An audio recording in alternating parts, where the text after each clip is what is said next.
Hello there, welcome to ITV News Meridian. Tonight's headlines in the southeast. Fury as several Sussex beaches are swamped with raw sewage. Unavoidable, says Southern Water. Scandalous, say clean water campaigners. This isn't just one outflow. This isn't just one part of the coast. It's the whole coast, and it's our rivers as well. After a 40-year battle, survivors of the Contaminated blood scandal are awarded £100,000 in compensation, but campaigners say many others miss out. This year's 18-year-olds had their GCSEs cancelled and endured months of home learning because of COVID. So has enough been done to make tomorrow's A-level results fair? It's good to talk. Yeah. And 100 years after the death of the man who invented the telephone, is it time to hang up on the landline? Good evening. Water company bosses should face jail sentences for serious pollution offences, according to the Environment Agency and a Sussex councillor. It's after reports of untreated sewage being discharged near several beaches over the past 24 hours. Well, Southern Water, which has been fined millions of pounds for deliberate acts of pollution, says the latest incidents were unavoidable. Well, that's infuriated environmental groups and sea swimming clubs who have been told not to go into the water. With more on this, here's Joe Cosham. In Seaford, parts of the water have changed colour. This clip, shared on social media, appears to show sewage being dumped into a marine protected area yesterday morning. Southern Water say it's not, and it's 95% rainwater, but sea swimmers like Ruth are not convinced. We've had weeks and weeks of a dry spell. There's no reason for them to say that this is rainwater and things like that. It is sewage, and you can see it at the shore where they could easily put a pipe and take it out to sea. Some people are disabled, some people are recovering from cancer and COVID and things like that. They come and swim to get their health back, and they swim in sewage. That's not good. So the Seaford outlet is a bit different. So it's not one that goes far out to sea, and that one is just where it's collected rainwater from the surface, and that's what's coming out. The reason it looks brown is because we haven't had much rain for the last month, so therefore any of the dirt and the sort of the debris that's collected on the roads and also in those pipes is just being carried out into the sea in that particular one. It has to go somewhere. If it doesn't go out to sea, the alternative is that it's going to flood our houses, our schools, our hospitals. This map from charity Surfers Against Sewage shows how many discharges there have been in the last 48 hours. In total, 50 pollution warnings have been issued across the country, most of them along the south coast. Last year, Southern Water was fined £90 million for deliberately dumping vast amounts of sewage into the sea. While these latest discharges are legal, one local councillor believes stronger action needs to be taken. I think it is criminal action because they continue to get fines and they don't seem to alter their behaviour accordingly. We haven't seen any kind of significant investment in the infrastructure. And this isn't just one outflow. This isn't just one part of the coast. It's the whole coast, and it's our rivers as well. Well, we're having another heavy downpour here this afternoon, and you can see already behind me a film of discoloured water in exactly the same place as the video. There's more bad weather on the way, and it's raising more questions from campaigners over how much longer they need to put up with this and whether it's even safe to go in the sea. Joe Cosham, ITV News, Seaford. Well, as the Met Office warns of disruption as thunderstorms sweep across the region, Kent County Council has said it's ready to protect local roads. It's thought the baked earth after weeks of drought and consecutive heat waves could leave the region vulnerable to flash flooding. The Environment Agency has placed a number of flood alerts in the southeast. It's a good idea to walk around the local roads and look for blocked gullies, that kind of thing.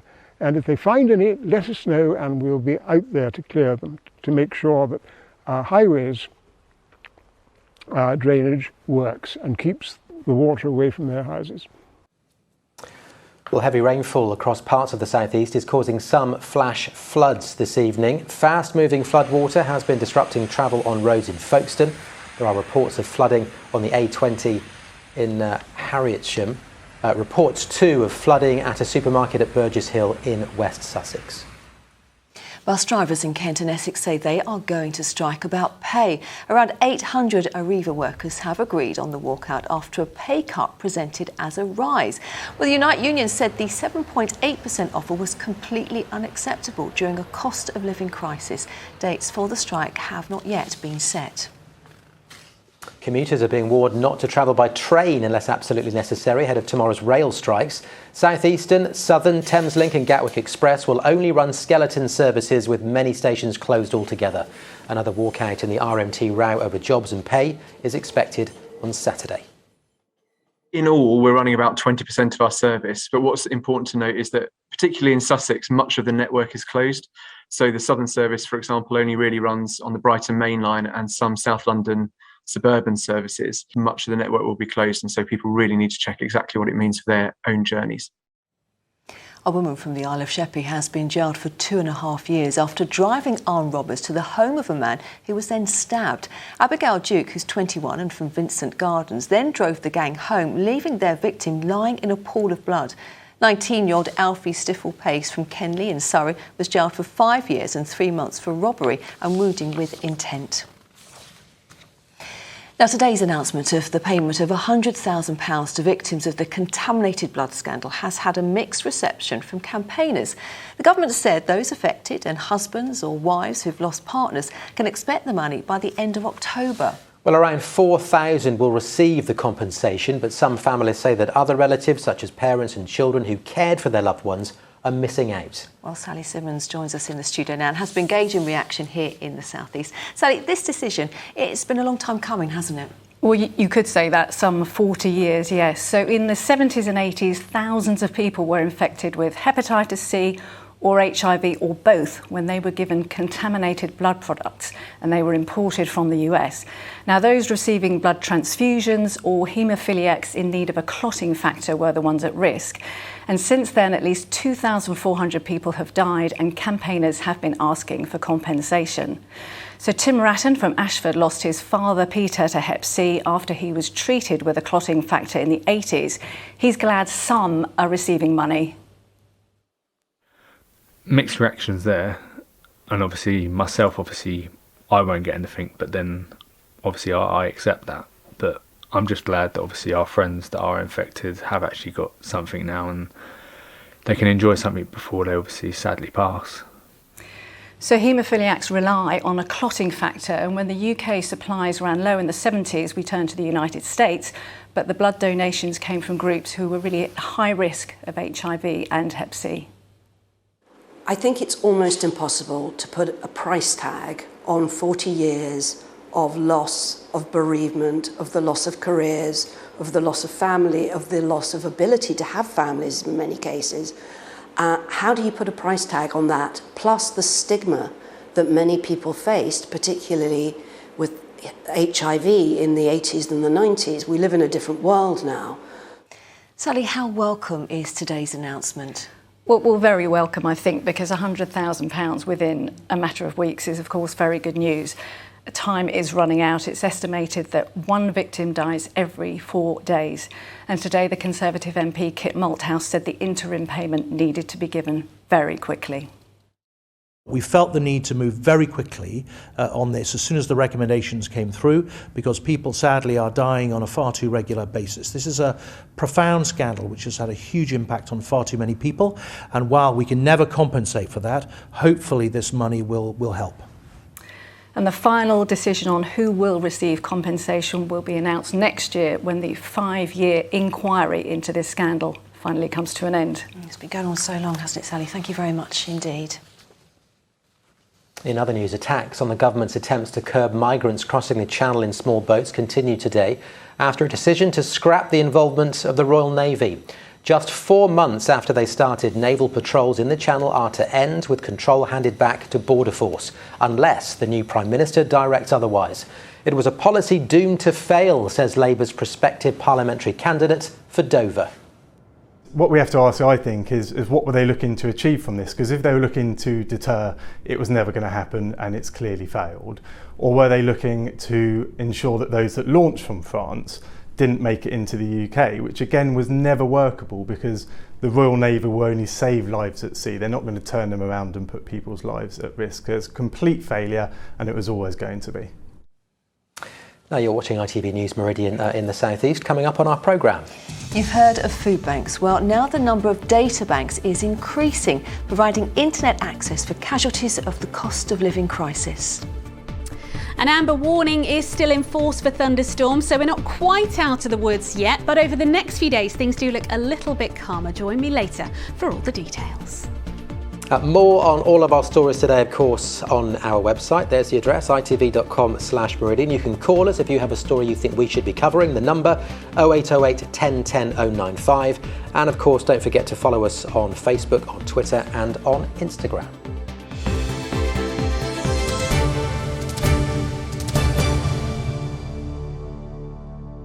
Now, in just a matter of hours, teenagers will be receiving their A-level results with tens of thousands fewer top grades expected this year. Well, it's the first time proper exams have been taken for 3 years, and efforts are being made to start returning grades to lower pre-pandemic levels after they soared when awarded by teachers instead. Well, this year's 18-year-olds had their GCSEs cancelled and endured months of home learning because of COVID. So has enough been done to make tomorrow's results fair? Well, our social affairs correspondent Christine Alsford has more. At the moment is the University of Cardiff, which... There's an anxious night ahead for A-level students Jed and Alex. With exams cancelled for the past 2 years, they miss sitting their GCSEs, and their university places now depend on the results of the first formal public exams they've ever sat. Very nervous. You know, a lot of us have no idea how these exams went because it's obviously our first one. So I'm scared but excited just to finally get those results.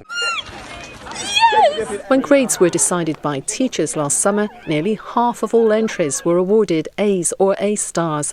This year, the number of top grades will be pegged back as we try and return in stages to lower pre-pandemic pass rates. But many of this year's students think it's a premature step.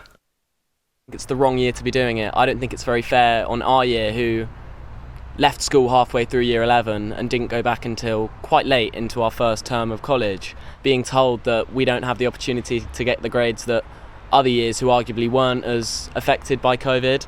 I'm not sure it's the most ideal situation for us. Normally you barely get given any formulas. Changes were made to the papers pupils sat at A-level and GCSE this year to take account of lost learning.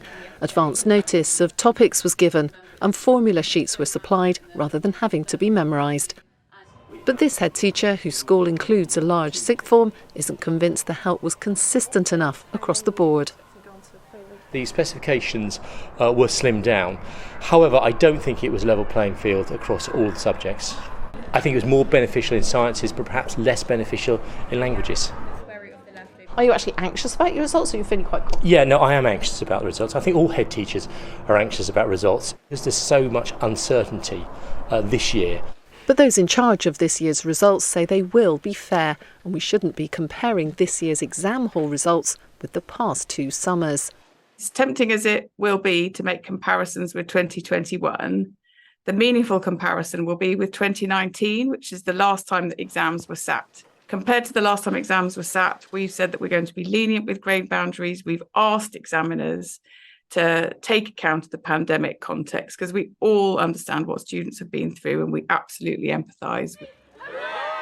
But many of this year's students say empathy won't help them compete with the better grades of previous years when they go out into the wider world. Tonight they're just hoping that their hard work across 3 school years of disrupted study pays off. Just have to keep everything crossed. Fingers crossed, fingers absolutely crossed, yeah.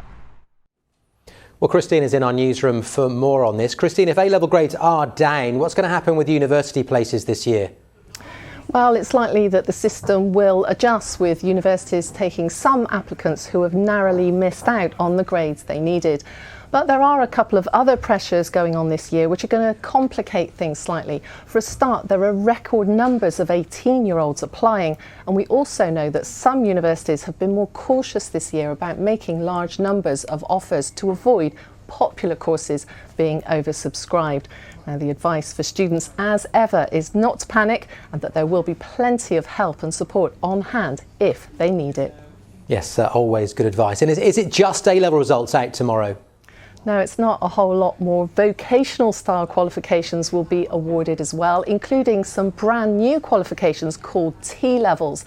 Now, the T stands for technical, and they combine academic study with hands-on work experience. We've been talking to one sixth form college where they say it's a huge milestone to be giving out the first ever T-level results.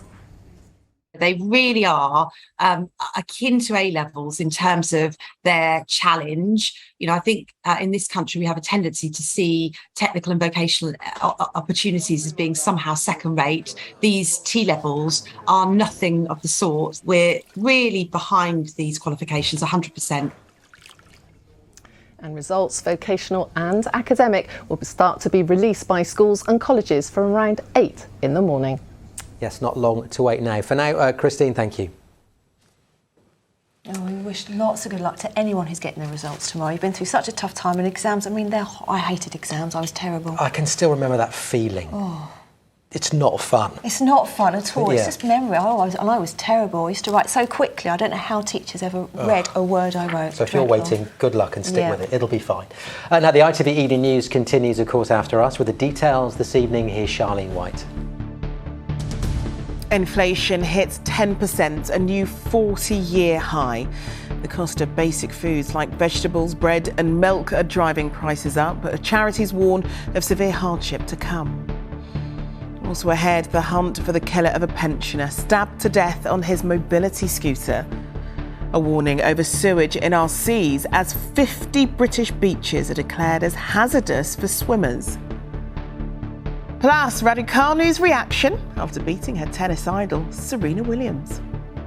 Join us for all of that from 6:30.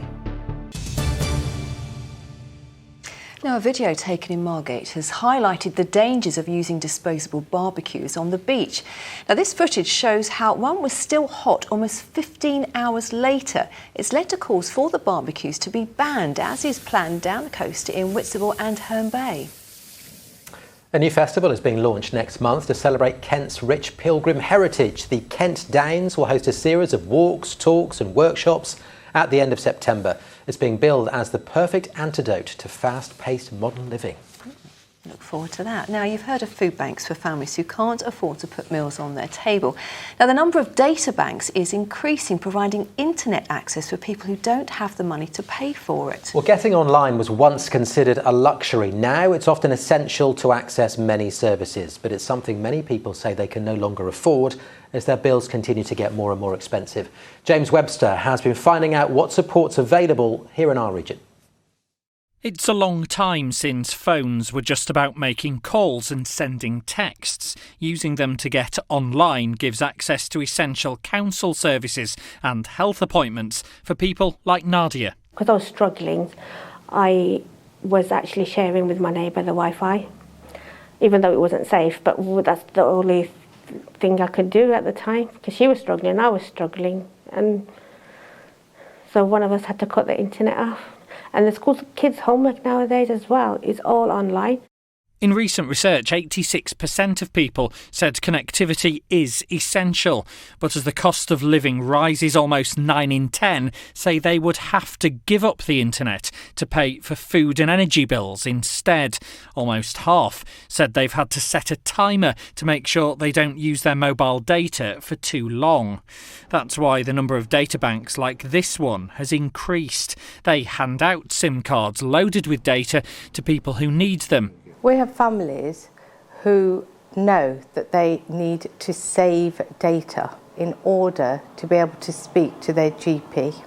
And that's really, really not fair. So what that means is in order to save data, they can't communicate with their families. They can't look after their own mental well-being because they are effectively saving their data in order to do that.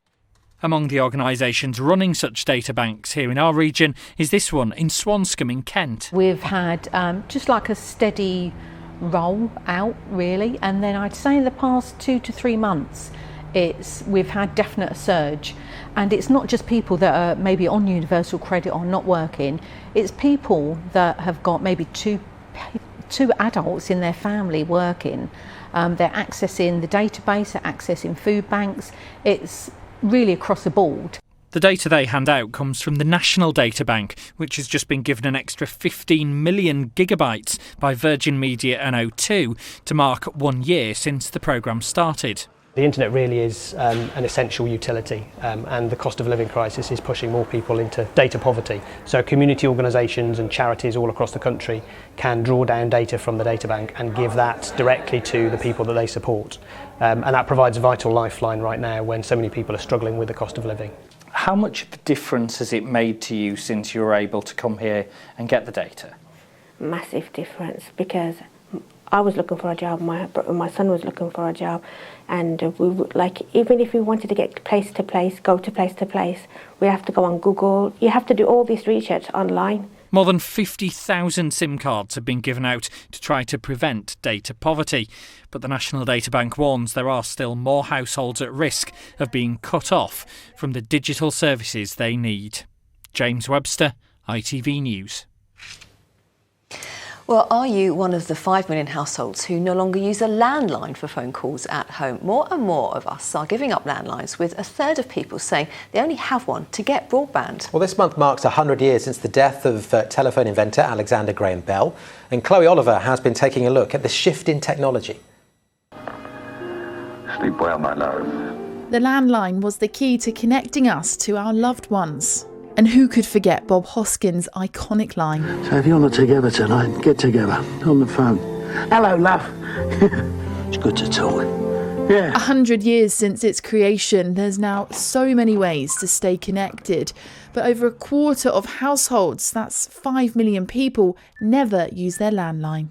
There's a big generational divide, with 95% of the over 65s still having one. The other thing that really winds me up is you get predictive text. Tim Carpenter is 76 and from Herne Bay. He's begrudgingly started using a mobile. Our kids say, we've got to be able to get a hold of it, etc. I was quite happy with the landline. I was quite happy with the way it worked. But increasingly in today's world, it doesn't go anymore. I tolerate it. It's not something I enjoy. And when it doesn't go and I stab it with my finger, it laughs at me. But there are limits, and I'm pushed into things like apps. I won't do it. Technology experts say landlines are just not fit for purpose anymore. So if we think back previously, people were often using landlines to make the vast majority of their calls, but we would actually say that now the primary use case for a physical telephone line going to somebody's house is actually most likely to be providing an internet connectivity to that house. And if you think people now get inclusive minutes within their mobile contracts. Most people we spoke to in Lewes in East Sussex said they prefer the convenience of a mobile phone. I have a landline. I do use it, but not as much as I used to. I do use it for incoming calls, but I must admit I use my mobile to phone people when I phone because it's free. Well, I just get a clearer reception on it. That's the reason I tend to use it. It's just easier with the mobile. I think you can get hold of me all the time. Sorry you've been troubled, but we simply must get to the bottom of this telephone business. Calling is a better word. The Ambley Museum in Sussex houses the biggest collection of telephone instruments in the country. Well, this is an exhibition to commemorate the Platinum Jubilee. We have the history of the mobile. In the early 80s, you had the large brick, and then they developed into smaller and smaller and smaller, and now we've got the bigger iPhones. 100 years since the death of Alexander Graham Bell, the inventor of the telephone. His creation is unrecognisable now to many.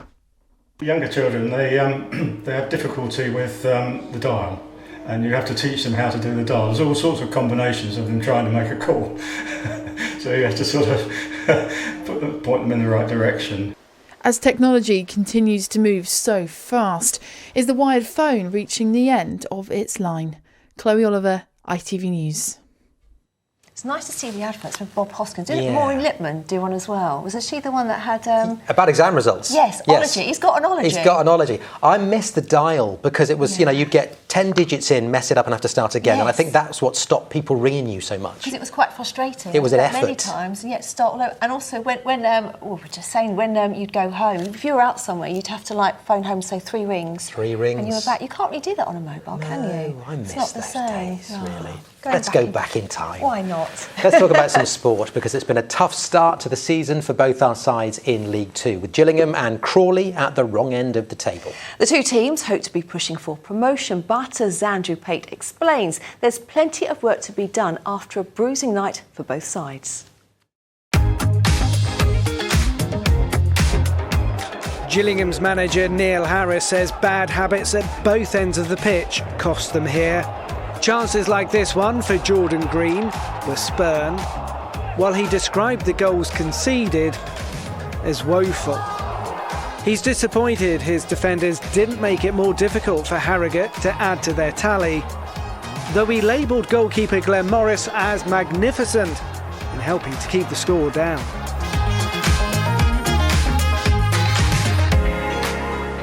Kevin Betsy still looking for his first league win as Crawley's manager, despite James Balagizi giving them the lead after 4 minutes. Betsy's side played some fine football and he was delighted to see Balagizi equalise on the hour mark. But a cruel end to the match saw Kieran Bowie hit a winner for Northampton 2 minutes into injury time. Kevin Betsy saying afterwards his side were robbed after being by far the better side. We're talking about sport and telephones. Didn't the old ITV, was it the World of Sport, they had all telephones ringing on the desk when you had the results going? We should bring that back. So we should have a red phone here, and if something breaks, we pick up the phone. It'd be like the bat phone. It'd be really good. We're talking about bat phone, maybe about the weather as well. Philippa Drew has all the details.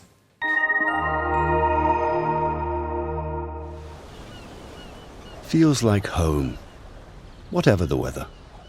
Valent Boilers and Heat Pumps sponsors ITV Meridian Weather.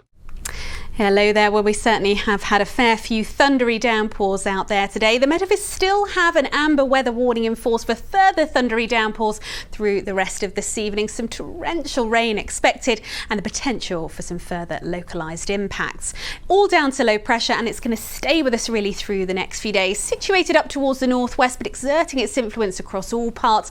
Some further fronts coming our way over the next few days too, and these will provide a focus for more showers to come. Out there at the moment then, still some hefty thundery downpours on the scene, but these will gradually fade through the course of this evening. And then for most of us from midnight onwards, it looks drier, albeit rather cloudy. Still the outside chance of 1 or 2 hefty showers clipping the North Kent coast there. But as I said, for most of us a return to drier conditions, and for all of us, I'm afraid another fairly uncomfortable night for sleeping, with temperatures generally between 17 and 19 degrees. Tomorrow morning then, a lot of dry and bright weather around first thing. As we head through the day, once again we'll see some showers bubbling up, but nowhere near as heavy or as widespread as today's showers. In between, plenty of sunshine and another fairly warm day. Temperatures a little up on today's values, still quite a humid feel, probably peaking at around 26 degrees. These are the times of high water for tomorrow then. For Dover there, 4 in the morning and 4:15 in the afternoon. So still a few showers to round off the day tomorrow. Those will gradually fade, and then overnight into Friday we'll see a weather front drifting our way. That will provide a focus for further showers, perhaps again 1 or 2 rumbles of thunder, but clearing fairly promptly on Friday morning, and then a spell of drier and somewhat fresher conditions to come our way. Valent sponsors ITV Meridian Weather.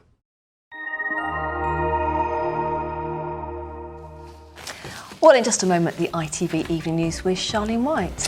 Good programme that, I thought. Was it? Phoned it in towards the end, but apart from that, it was really good. Thank you very much for watching. We are back very soon. Have a great evening. Bye for now. Bye-bye.